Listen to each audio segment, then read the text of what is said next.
So I'm going to read the Federal Rules of Civil Procedure for the United States District Courts. Title I will be Scope of Rules, Form of Action. Title II, Commencing an Action, Service of Process, Pleadings, Motions, and Orders. This will consist of Rules 3 through 6. Title III, Pleadings and Motions. Rules 7 through 16. Title IV, Parties, Rule 17 through 25. Title V, Disclosure and Discovery, Rule 26 through 37. Title VI, Trials, Rule 38 through Rule 53. Judgment, Title VII, Rule 54 through Rule 63, and Title VIII, Provisional and Final Remedies, Rule 64 through Rule 71. Title IX, Special Proceedings, Rule 71 through Rule 76. Title X, District Courts and Clerks, Conducting Business, Issuing Orders, Rule 77 through 78. Rule 11, General Provisions, Rule 81 through 86. Supplemental Rules for Admiralty or Marital Claims, Asset Forfeiture, Supplemental Rules for Social Security. That brings it to an end. So I'm probably actually only going to touch on those rules that I recognize by name. I'm not thinking that the others, I might just read their name, but I'm not thinking that I'm going to read the others. In fact, I may even be able to pass through scope and purpose, or at least quickly. These rules govern the purpose in all civil actions and proceedings in the United States District Courts, except as stated in Rule 81. They should be construed, administered, and employed by the court and the parties to secure the just, speedy, and inexpensive determination of every action and proceeding.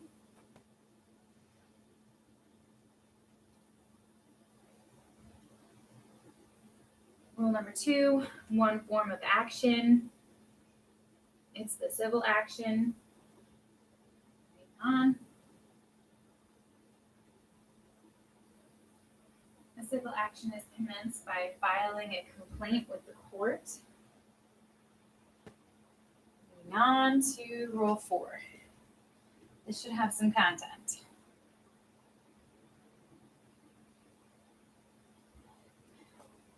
This regards the summons, content, amendments, contents. A summons must name the court and the parties, be directed to the defendant, state the name and address of the plaintiff's attorney, or if unrepresented, of the plaintiff, state the time within which the defendant must appear and defend, notify the defendant that a failure to appear and defend will result in a default judgment against the defendant for the relief demanded in the complaint, be signed by the clerk, and bear the court seal. Amendments. The court may permit a summons to be amended. Part B, issuance. On or after filing the complaint, the plaintiff may present a summons to the clerk for signature and seal. If the summons is properly completed, the clerk must sign, seal, and issue to the plaintiff for service on the defendant. A summons or a copy of a summons that is addressed to multiple defendants must be issued for each defendant to be served. Part C, service. In general, a summons must be served with a copy of the complaint. The plaintiff is responsible for having the summons and complaint served within the time allowed by Rule M, letter M. So we're in letter C right now, so this is going to be a little while. 4M, that is, and must furnish the necessary copies to that person who makes service. 2, by whom any person who is at least 18 years old and not a party may serve the summons and complaint. 3, by a marshal or someone specially appointed. At the plaintiff's request, the court may order that service be made by a U.S. Marshal or Deputy Marshal or by a person specially appointed by the court. The court must so order if the plaintiff is authorized to proceed in forma pauperis under Title 28 of the United States Code, Section 1915, or as a seaman under the following section, or the next section of that code, title and code, and under the code, and letter D, waiving service, requesting a waiver, an individual, corporation, or association that is subject to service under Rule 4E, F, or H has a duty to avoid unnecessary expenses of serving the summons. The plaintiff has may notify such a defendant that an action has been commenced and request that the defendant waive service of a summons. The notice and request must A, be in writing and be addressed, Romanet 1 to the individual defendant, or Romanet 2 for a defendant subject to service under Rule 4H to an officer, a managing or general agent, or any other agent authorized by appointment or by law to receive service of process. B, name of the court where the complaint was filed. C, be accompanied by a copy of the complaint, 2 copies of the waiver form appended to this Rule 4, and a prepaid means for returning the form. D, inform the defendant using the form appended to this Rule 4 of the consequences of waiving and not waiving service. E, state the date when the request is sent. F, give the defendant a reasonable time of at least 30 days after the request is sent, or at least 60 days if sent to the defendant outside any judicial district of the United States to return the waiver. And G, be sent by first-class mail or other reliable means. 2, failure to waive. If the defendant located within the United States fails without good cause to sign and return a waiver requested by a plaintiff located within the United States, the court must impose on the defendant A, the expenses later incurred in making service, B, the reasonable expenses, including attorney's fees of any motion required to collect those service expenses. 3, time to answer after a waiver. A defendant who, before being served with process, timely returns a waiver need not serve an answer to the complaint until 60 days after the request was sent, or until 90 days after it was sent to the defendant outside the judicial district of the United States. Any judicial district of the United States. Results of filing a waiver. When the plaintiff files a waiver, proof of service is not required, and these rules apply as if a summons and complaint had been served at the time of filing the waiver. Jurisdiction and venue not waived. Waiving service of a summons does not waive any objection to personal jurisdiction or to venue. Letter E, serving an individual within a judicial district of the United States, unless federal law provides otherwise, an individual other than a minor, an incompetent person, or a person whose waiver has been filed may be served in a judicial district of the United States by 1, following state law for serving summons in an action brought in courts of general jurisdiction in the state where the judicial court is located or where the service is made, or 2, doing any of the following. A, delivering a copy of the summons and of the complaint to the individual personally. B, leaving a copy of each at the individual's dwelling or usual place of abode with someone of suitable age and discretion who resides there. Or C, delivering a copy of each to an agent authorized by appointment or by law to receive service of process.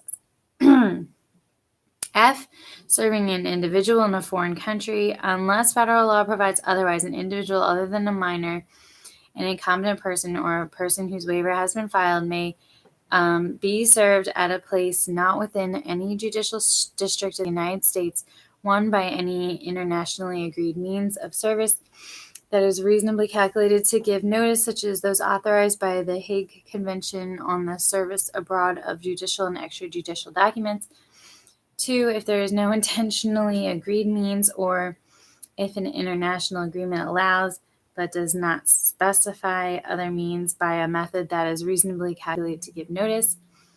A, as prescribed by the foreign country's law for service in that country in an action in its courts of general jurisdiction. B, as the foreign authority directs in response to a letter rogatory or a letter of request, or unless prohibited by the foreign country's laws, by Romanet 1, delivering a copy of the summons and of the complaint to the individual personally, or using any form that the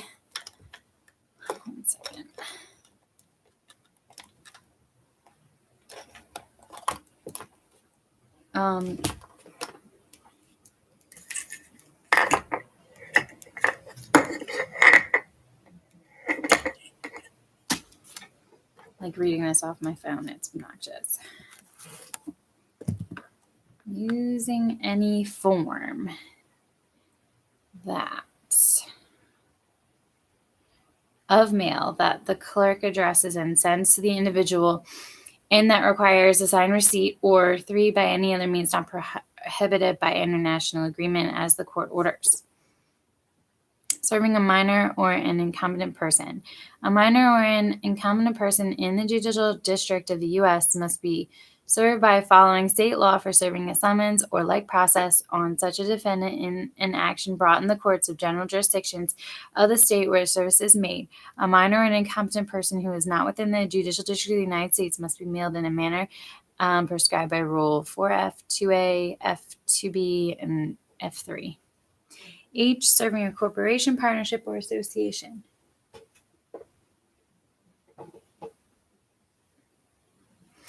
Unless federal law provides otherwise, or the defendant's waiver has been filed, a domestic or foreign corporation or partner or other unincorporated association that is subject to suit under a common name must be served 1, in a judicial district of the U.S. in a manner prescribed by Rule 4E1 for serving an individual, or B, by delivering a copy of the summons and the complaint to an officer and managing or general agent or any other agent authorized by appointment or,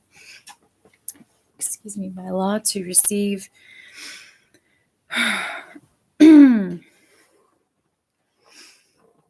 service of process, and if the agent is one authorized by statute and the statute so requires, by also mailing a copy of each to the defendant, or 2, at a place not within any judicial district of the United States in any manner prescribed by Rule 4F for serving an individual except personal delivery under F2C Romanet 1. Serving the U.S. and its agencies, corporations, officers, and employees, the United States. To serve the United States, a party must A1, deliver a copy of the summons and the complaint to the United States Attorney for the district where the action is brought, or to an assistant United States Attorney or clerical employee whom the United States Attorney designates in a writing filed with the court clerk, or Romanet 2, send a copy by each by registered or certified mail to the civil process clerk at the United States Attorney's Office. Like, out of breath. Send a copy of each by registered or certified mail to the Attorney General or the United States at Washington, D.C., and C, if the action challenges an order of a non-party agency or officer of the United States, send a copy of each by registered or certified mail to the agency or officer. 2, agency, corporation, officer, employee sued in an official capacity to serve a United States agency or corporation, or a United States officer or employee sued only in an official capacity. A court must serve the United States and also send a copy of the summons and of the complaint by registered or certified mail to the agency, corporation, officer, or employee.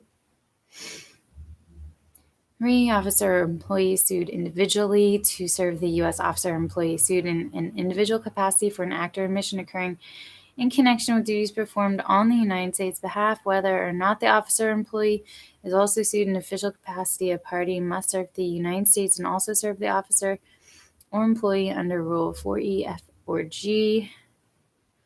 Extending time, the court must allow a party a reasonable time to cure its failure to serve a person required to be served under Rule 4I2 if a party has served either the United States Attorney or the Attorney General of the United States, or served the United States. Okay. Or B, serve the U.S. under Rule 4I(3) if a party has served the United States officer or employee. So now we've moved to J, serving a foreign state or local government. So a foreign state or its political subdivision, agency, or instrumentality must be served in accordance with Title 28 of the United States Code, Section 1608. State or local government, a state, a municipal corporation, or other state-created governmental organization that is subject to suit must be served by A and B, delivering a copy of the summons and the complaint to the chief executive officer, or serving a copy of each in the manner prescribed by that state's law for serving a summons or like process on such a defendant. Territorial limits for effective service. In general, serving a summons or filing a waiver of service establishes personal jurisdiction over a defendant who is subject to the jurisdiction of a court of general jurisdiction in the state where the district court is located, who is a party B, who is a party joined under Rule 14 or 19 and is served within a judicial district of the United States and not more than 100 miles from where the summons was issued, or C, when authorized by federal statute. 2, federal claim outside state court jurisdiction for a claim that arises under federal law. Serving a summons or filing a waiver of service establishes personal jurisdiction over a defendant if the defendant is not subject to jurisdiction in any state's courts of general jurisdiction and exercising jurisdiction is consistent with the United States Constitution and laws. Providing service, affidavit required. So this is part L under Rule 4. Unless service is waived, proof of service must be made to the court, except for service by United States Marshal or Deputy Marshal. Proof must be by the server's affidavit. Service outside the U.S., service not within any judicial district of the U.S. must be proven as follows. Treaty or convention requirements or other evidence. Validity of service, amending proof. Failure to prove service does not affect the validity of service. The court may permit proof of service to be amended. Time limit for service. If a defendant is not served within 90 days after the complaint is filed, the court on motion or on its own after notice of the plaintiff must dismiss the action without prejudice against the defendant or order that service be made within a specified time. But if the plaintiff shows good cause for the failure, the court must extend the time for service for an appropriate period.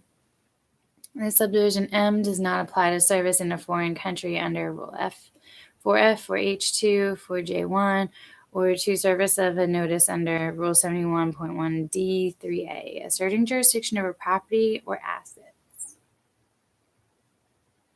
Federal law. A court may assert jurisdiction over property if authorized by the federal statutes. Note to claimants of the property must be given as provided in this statute or by serving a summons under this rule. State law. Showing that personal jurisdiction over a defendant cannot be obtained in the district where the court is brought by reasonable efforts to serve a summons under this rule. The court may assert jurisdiction over the defendant's assets found in the district. Jurisdiction is acquired by seizing the assets under the circumstances and in the manner provided by state law in that district. Notice of a lawsuit and request to waive service of summons. 2, name a defendant, or if defendant is a corporation, partnership, or association, name of officer or agent authorized to receive service. Why are you getting this? The lawsuit has been filed against you and the entity you represent. This is not a summons, blah, blah. What happens next? Date, signature of attorney. So waiver of service of summons. Here's how it's supposed to read. Date, signature of attorney or unrepresented party. Attach the following: duty to avoid unnecessary expenses of serving a summons. Here's some disclaimer language, and we can move on to the next rule. Because I'm not going to read, we're not required to know that. Rule 4.1, serving other process other than a summons under Rule 4 or a subpoena under Rule 45 must be served by a United States Marshal, a Deputy Marshal, or by a person specially appointed for that purpose, and may be served anywhere within the territorial limits of the state where the district court is located, and if authorized by a federal statute beyond those limits, Proof of service must be made under Rule 4L, enforcing orders committing for civil contempt. In order committing a person for civil contempt of a decree or injunction issued to enforce federal law may be served and enforced in any district, or other order in a civil contempt proceeding may be served only in the state where the issuing court is located or elsewhere in the United States within 100 miles from where the order was issued. Next section, Rule 5, serving and filing pleadings and other paper service when required. 1. In general, under these rules unless these rules provide otherwise, each of the following papers must be served on every party. A. An order stating that service is required. B. A pleading filed after the original complaint, unless the court orders otherwise under Rule 5C, because there are numerous defendants. C. A discovery paper required to be served on a party, unless the court orders otherwise. D. A written notice, except that one may be heard ex parte. And E. A written notice, appearance, demand, or offer judgment, or any similar paper. 2. If a party fails to appear, no service is required on a party who is in default for failing to appear, but a pleading that asserts a new claim for relief against such a party must be served on the party under Rule 4. Seizing property. If an action is begun by seizing property and no person is or need be named as defendant, any service required before the filing of an appearance, answer, or claim must be made on the person who had custody or possession of the property when it was seized. B. Service how made, serving an attorney, service in general. If a party is represented by an attorney, service under this rule must be made on the attorney unless the court orders service on the party. Service in general, a paper is served under this rule by handing it to the person leaving it, Romanet 1, at the person's office with a clerk or other person in charge, or if no one is in charge, in a conspicuous place in the office, or Romanet 2, the person has no office or the office is closed at the person's dwelling or usual place of abode with someone of suitable age and discretion who resides there. 3. Mailing it to the person's last known address, in which event service is complete upon mailing. 3. Leaving it to the court clerk if the person has no known address. E. Sending it to a registered user by filing it with the court's electronic filing system, or sending it by other electronic means that the person consented to in writing, in either which event service is complete upon filing or sending, but it is not effective if the filer or sender learns that it did not reach the person to be served, or delivering it F by other means that a person consented to in writing, in which event service is complete when the person making service delivers it to the agency designated to make delivery. Using court facilities, it's abrogated. Serving numerous defendants. In general, if a action involves an unusually large number of defendants, the court may, on motion or on its own, order that defendants' pleadings and replies to them need not be served on other defendants. Any cross-claim, counterclaim, avoidance, or affirmative defense in those pleadings and replies to them will be treated as denied or avoided by all other parties, and filing any such pleading and serving it on one plaintiff constitutes notice of pleadings to all parties. Notice of the pleading to all parties, notifying parties a copy of every such order must be served on the parties as the court directs. And required filing, certificate of service, papers after the complaint. Any paper after the complaint that is required to be served must be filed no later than a reasonable time after service, but disclosures under Rule 26A1 or 2, and those have to do with discovery. And the following discovery requests and responses must not be filed until they are used in the proceeding or the court orders filing: depositions, interrogatories, requests for documents or tangible things, or to permit entry onto land, and requests for admission. B. Certificate of service. No certificate of service is required when a paper is served by filing it in the court's electronic filing system. When a paper that is required to be served is served by other means. I'm not going to read Romanet 1 and 2, or 2, non-electric filing. Paper not filed electronically is delivered by to the clerk or to the judge if they agree to accept it. Otherwise, to the clerk. Electronic filing and signing by a represented person, by an unrepresented person. signing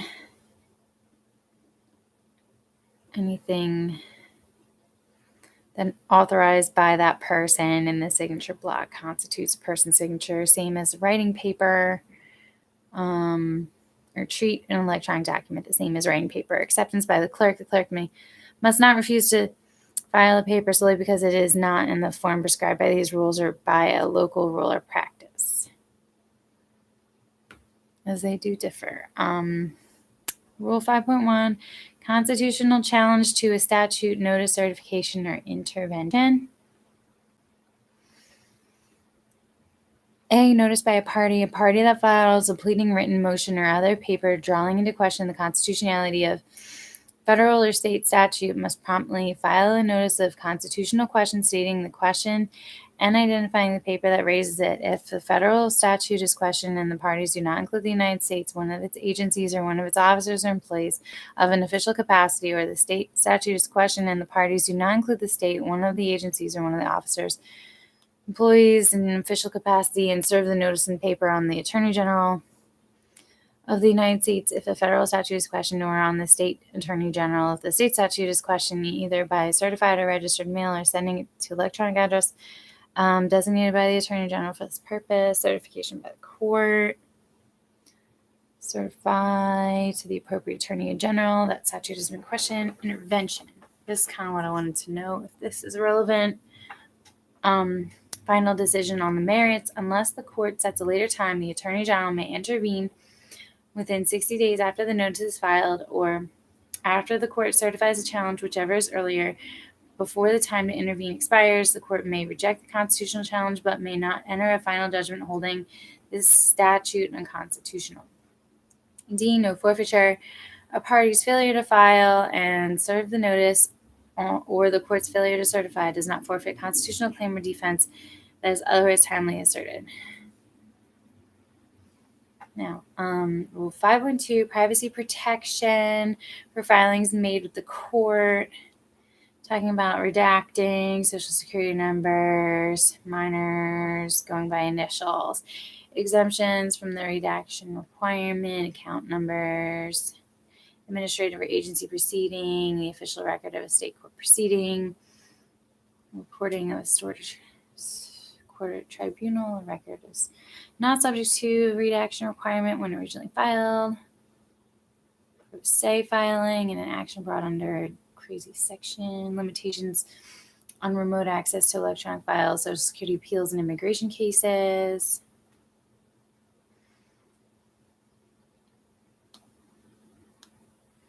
Filings made under seal, protective orders, option for additional unredacted filing under seal.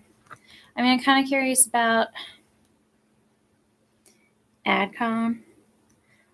So, protective orders. For good cause, the court may, by order in a case, require redaction of additional information or limit or prohibit a non-party's remote electronic address to a document filed with the court. I don't think that has to do with AdCom. I'm going to move on. Rule 6, computing and extending time for motion papers. Computing time. The following rules apply in computing any time period specified in these rules, in any local rule or court order, or in any statute that does not specify a method of computing time. Period stated in days or a longer unit. When the period is stated in days or a longer unit of time, A, exclude the day of the event that triggers the period. Count every day, including intermediate Saturdays, Sundays, and legal holidays, and include the last day of the period. But if the last day is a Saturday, Sunday, or legal holiday, the period continues to run until the end of the next day that is not Saturday, Sunday, or legal holiday. Period stated in hours. When the period is stated in hours, begin counting immediately on the occurrence of the event that triggers the period. Count every hour. It's getting a little excessive. Inaccessibility of the clerk's office unless the court orders otherwise if the clerk's office is inaccessible. On the last day of filing under Rule 6A1, then the time of filing is extended to the first accessible day. That is not a Saturday, Sunday, or legal holiday, or during the last hour for filing under Rule 6A2, when the time for filing is extended to the same time on the first accessible day that is not a Saturday, Sunday, or legal holiday. Last day defined, next day defined, legal holiday defined, extending time. Some of these things are probably relevant considering COVID, considering hurricanes, considering snowstorms. So, extending time. In general, when an act may or must be done within a specified time, the court may, for good cause, extend the time with or without motion or notice if the court acts or if the request is made before the original time of its extension expires, or B, on motion made by after the time has expired if the party failed to act because of excusable neglect. Exceptions: if a court must not extend the time to act under Rules 50B and D, 52B, 59B, D and E, and 60B. Motions, notices of hearing, and affidavits. In general, a written motion and notice of the hearing must be served at least 14 days before the time specified for a hearing. With the following exceptions. A, when the motion may be heard ex parte. B, when these rules set forth a different time. Or C, when a court order which a party may for good cause apply for ex parte sets a different time. 2, supporting affidavit. Under letter C, an affidavit supporting a motion must be served with the motion, except as Rule 59C provides otherwise. Any opposing affidavit must be served at least 7 days before the hearing unless the court permits service at another time. Additional time after certain kinds of service, when a party may or must act within a specified time after being served and service is made under Rule 5B. 2C, mail. D, leaving with the clerk. Or F, other means consented to. 3 days are added after the period would otherwise expire under Rule 6A. Rule 7, pleadings allowed. Form of motions and other papers. Pleadings. Only these pleadings are allowed: a complaint, an answer to a complaint, an answer to a counterclaim designated as a counterclaim, an answer to a cross-claim, a third-party complaint, an answer to a third-party complaint, and, if the court orders one, a reply to an answer. Motions and other papers. In general, a request for a court order must be made by motion.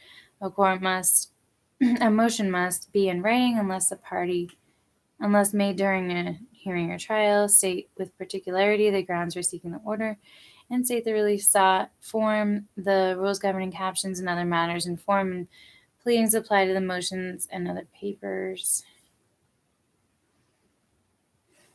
Rule 7.1, disclosure statement. Who must file contents? Non-governmental corporations. A non-governmental corporate party or non-governmental corporation that seeks to intervene must file a statement that identifies the parent corporation and any publicly held corporation owning 10% or more of its stock, or states that there is no such corporation. Parties are interveners in a diversity case in an action in which the jurisdiction is based on diversity. Under Title 28, United States Courts Code, Section 1332A, a party or intervener must, unless the court orders otherwise, file a disclosure statement. The statement must name and identify the citizenship of every individual or entity whose citizenship is attributed to the party or intervener when the action is filed or removed to federal court, and when any later event occurs that could affect the court's jurisdiction under Section 1332A. Time to file, supplemental filing. A party, intervener, or proposed intervener must file the disclosure statement with its first appearance, pleading, petition, motion, response, or other request addressed to the court, and promptly file a supplemental statement if any required information changes. So that's Part B to Rule 7.1, disclosure statement, titled time to file, supplemental filing. So that makes sense, right? Because you want to make sure that the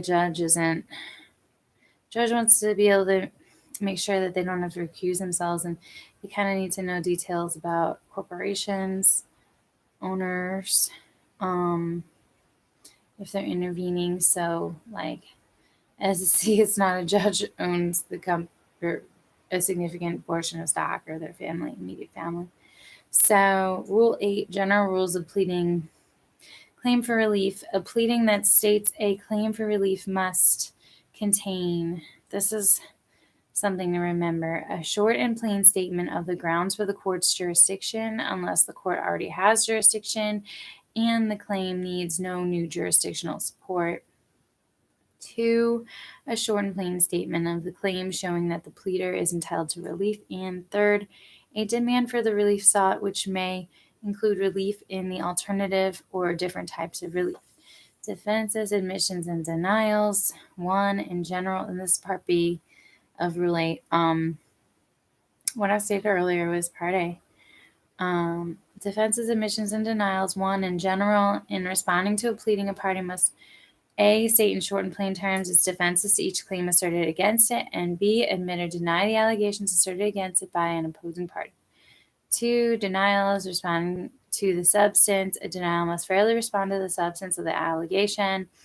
3, general and specific denials.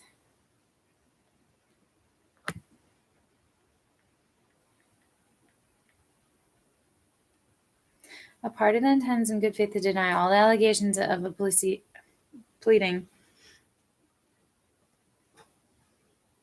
including the jurisdictional grounds, may do so by a general denial. A party that does not intend to deny all the allegations must either specifically deny designated allegations on or generally deny all except those specifically admitted. Denying part of an allegation. A party that intends in good faith to deny only part of an allegation must admit the part that is true and deny the rest. Lacking knowledge or information. A party that lacks knowledge or information sufficient to form a belief about the truth of an allegation must so state, and that statement has the effect of a denial. Effect of failing to deny an allegation other than the one relating to the amount of damages is admitted if a responsive pleading is required and the allegation is not denied. If a responsive pleading is not required, an allegation is considered denied or avoided. Affirmative defenses. In general, in responding to a pleading, a party must affirmatively state any avoidance or affirmative defense, including accord and satisfaction, arbitration and award, assumption of risk, contributory negligence, duress, estoppel, failure of consideration, fraud, illegality, injury by fellow servant, laches, license, payment, release, re judicata, statement of frauds, statute of limitations, and waiver. 2, mistaken designation. This is still under Part C. If a party mistakenly designates a defense as a counterclaim or a counterclaim as a defense, the court must, if justice requires, treat the pleading as though it were correctly designated and may impose terms for doing so. Part B under Rule 8, pleading to be concise and direct, alternative statements, inconsistency. 1, in general, each allegation must be simple, concise, and direct. No technical form is required. 2, alternative statements of a claim or defense. A party may set out 2 or more statements of a claim or defense, alternatively or hypothetically, either in a single count or defense or in separate ones. If a party makes alternative statements, the pleading is sufficient if any one of them is sufficient. Inconsistent claims or defenses. A party may state as a separate claim or defense as it has, regardless of consistency. Construing pleadings must be construed as so as to do justice. Moving to the next, Rule 9, pleading special matters. So I think this requires particularity. And to the extent it doesn't, it starts with capacity or authority to sue, legal existence, fraud, mistake, conditions of mind. Yeah, this would be particularity. So I'm going to read this. I thought it was going to be something different. Capacity or authority to sue, legal existence, A, is letter A. 1, in general, except when required to show that the court has jurisdiction and pleading need not allege A, a party's capacity to sue or be sued, B, a party's authority to sue or be sued in a representative capacity, or C, the legal existence of an organized association of persons that is made a party. And 2, raising those issues. To raise any of those issues, a party must do so by specific denial, which must state any supporting facts that are peculiarly within the party's knowledge.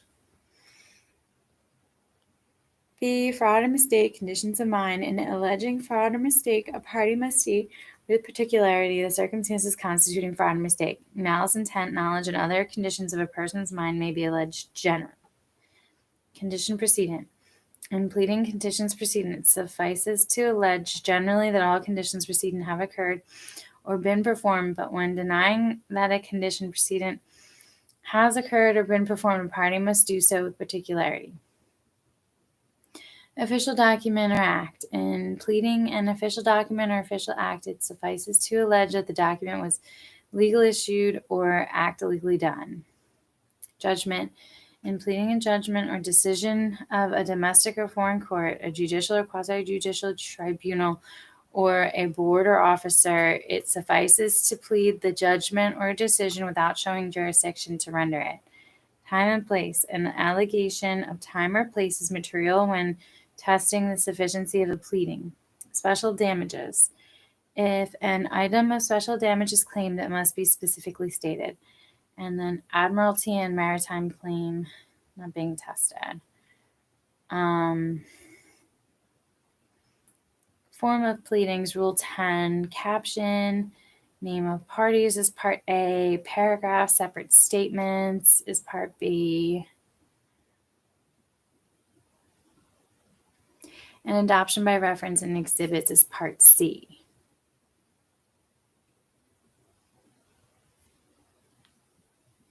Rule 11, signing pleadings, motions, and other papers, representations to the court, and sanctions. Signature. Every pleading, written motion, and other paper must be signed by at least one attorney of record in the attorney's name or by a party personally if the party is unrepresented. The paper must state the signer's address, email address, and telephone number unless a rule or statute specifically states otherwise. A pleading need not be verified or accompanied by an affidavit. A party must strike an unsigned paper unless the omission is promptly corrected after being called to the attorney or party's attention. Representations to the court. This is Part B.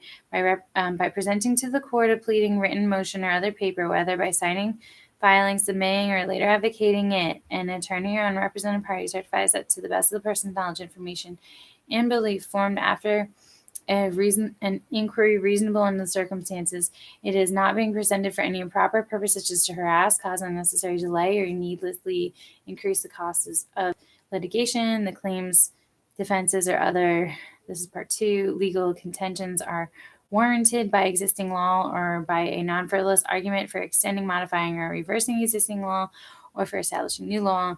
3, the factual contentions have evidentiary support, or if specifically so identified, will likely have evidentiary support after reasonable opportunity to further investigation or discovery, and the denials of factual contentions are warranted on the evidence, or if specifically so identified or reasonably based on belief or lack of information. Part C, sanctions in general. If after notice and a reasonable opportunity to respond, the court determines that Rule 11b has been violated, the court may impose an appropriate sanction on the attorney, law firm, or party that violated the rule or is responsible for the violation.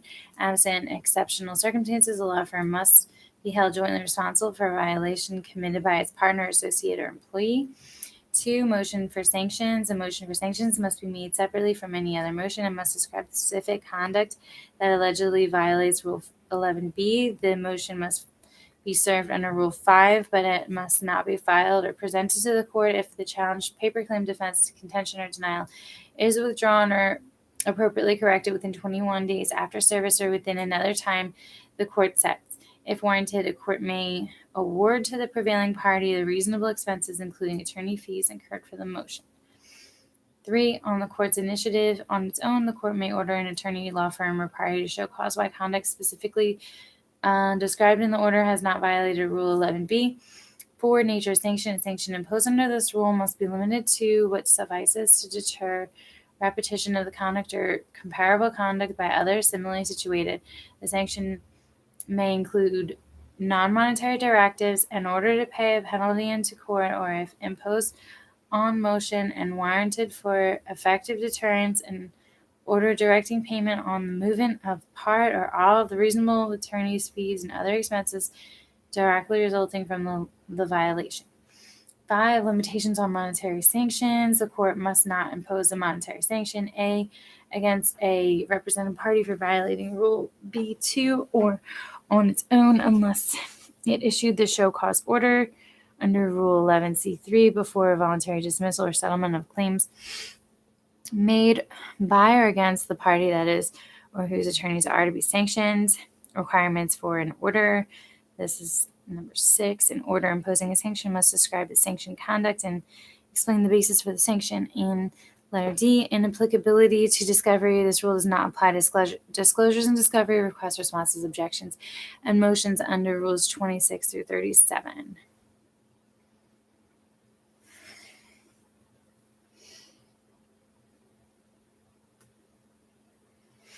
Okay, Rule 12 is kind of a big one.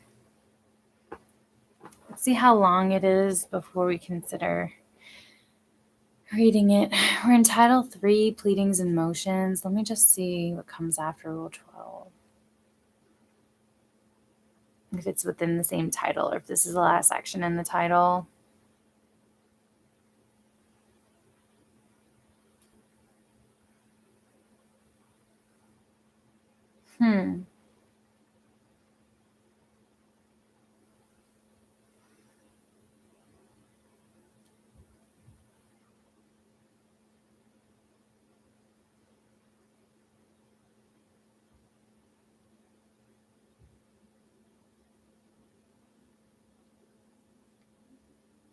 I'm actually stuck. Every time I go to the next Rule 12, it's just, there's so many Rule 12 that I can't page through it. It's that long. It's titled Defenses and Objections. And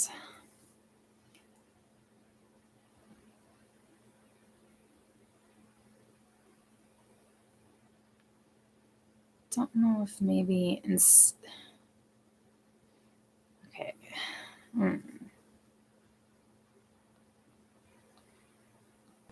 Seeing just how long this is, there's a lot of letters here. It goes all the way up to letter 8I from letter A.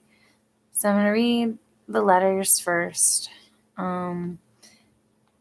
What's the title again? Defenses and Objections when and how presented, motion for judgment on the pleadings, consolidating motions, waiving defenses, pretrial hearing, rule text and notes, decision, subdivisions. So A, time to serve a response of pleading. In general, 21 days after being served. If timely waive service under 4D, 60 days after the request. 90 if it's outside the U.S. A party must serve an answer to a counterclaim or cross-claim within 21 days after being served with a pleading that states the counterclaim or cross-claim. A party must serve an answer to reply to an answer within 21 days after being served with an order to reply unless the order specifies a different time. And there's some special carve-outs for the U.S. and its agencies, officers, employees, and official or individual capacities, the effect of the motion, unless the court sets a different time. Serving a motion under this rule alters the periods as follows. If the court denies a motion or postpones a disposition until trial, the responsive pleading must be served within 14 days after the court or after notice of the court's action, or B, if the court grants a motion for a more definite statement, the responsive pleading must be served within 14 days after the more definite statement is served. And how to present defenses. This is letter B. Every defense to a claim for relief in any pleading must be asserted in the responsive pleading if one is required, but a party may assert the following defenses by motion. And here they all are. There's 7. 1, lack of subject matter jurisdiction. 2, lack of personal jurisdiction. 3, improper revenue. 4, insufficient process. 5, insufficient service of process. 6, failure to state a claim upon which relief can be granted. And 7, failure to join a party under Rule 19. I want to read that again. A party may assert the following defenses by motion.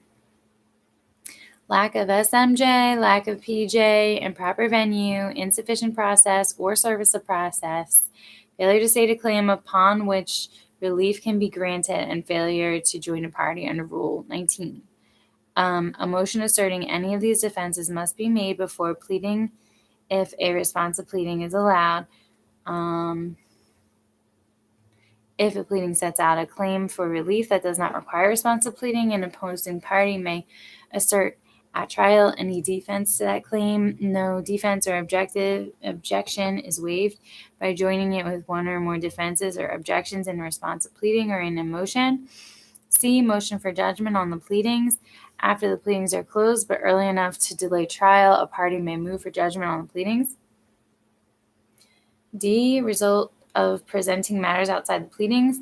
If on a motion under Rule 12b-6 or 12c, matters outside the pleadings are presented to and not excluded by the court, the motion must be treated as one for summary judgment under Rule 56. All parties must be given a reasonable opportunity to present all the material that is pertinent to the motion. E. Motion for a more definite statement. A party may move for a more definite statement of a pleading to which response to pleading is allowed, but which is so vague or ambiguous that a party cannot reasonably prepare a response. The motion must be made before filing a response to pleading and must point out the defects complained of and details desired. If the court orders a more definite statement and the order is not obeyed within 14 days after notice of the order or within the time the court sets, the court may strike the pleading or issue any other appropriate order. F. Motion to strike. The court may strike from a pleading any insufficient defense or any redundant, immaterial, impertinent, or scandalous matter. The court may act on its own or a motion made by a party either before responding to the pleading, or if a response is not allowed within 21 days after being served with the pleading. Joining motions. Right to join. A motion under this rule may be joined with any other motion allowed by this rule. Limitation on further motions, except as provided under 12H2 or 3A. Did I say Rule 12H2 or 3? A party that makes a motion under this rule must not make any other motion under this rule, raising a defense or objection that was available to the party but omitted from this earlier motion. So H, waiving and preserving certain defenses. 1. When some are waived, a party waives any defense listed in Rule 12b 2 through 5 by, and if you remember, 2 through 5 was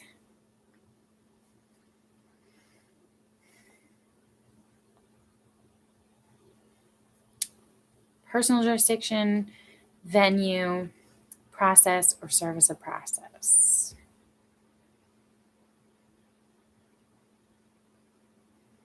Personal jurisdiction, venue, process, service of process.